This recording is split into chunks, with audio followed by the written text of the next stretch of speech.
Sa video natin ngayon mga maestro, pag-usapan naman natin itong additional monthly allowance for teachers.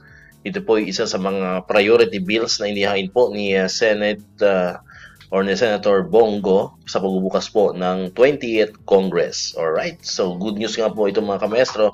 If ever man pong papalarin at ito ay magiging isang ganap na batas, especially po sa mga public school teachers po natin sa ating bansa. Alright, so ito ay based nga po sa post ni Senator Bongo. Nakalagay po dyan, dagdag suporta sa mga guro, isinulong ni Senator Bongo. Inihain ni Senator Bongo ang Senate Bill No. 410 o ang Additional Across the Board Monthly Allowance for All Basic Education Teachers Bill na layong magbigay ng dagdag na buwan ng allowance sa mga public teaching at non-teaching personnel sa basic education level, kabilang ang mga nasa ALS at distance learning. Ayon kay Senator Bongo, mahalaga ang papel ng mga guro sa paghubog ng mga kabataan, kaya nararapat lamang silang bigyan ng karampatang suporta at insentibo. Alright, so yun po, no? Yun po yung hatid nating balita po sa araw na ito mga kamaestro.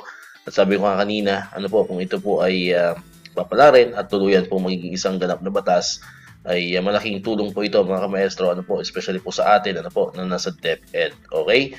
So muli po, ito po ay isa lamang, no? Isa lamang sa mga priority bills ni Senator Bongo. Ibig sabihin, ito po ay hindi pa talaga totally isang ganap na batas. Ano po, ito ay dadaan pa sa mga proseso, dadaan pa siya sa first reading, second reading, hanggang sa po ito po, kung papalarin, ay ma-approvean po sa bicameral conference ng Senate and ng Congress. So yun po yung aabangan po natin. So antabay lang po kayo dito sa ating channel sa mga susunod na buwan. Ano po, at kung ano pong mga development dito sa Senate bill na ito, ayan po yung ating babantayan sa Senado. Alright, so dito ko natatapos itong ating video ngayon mga kamaestro.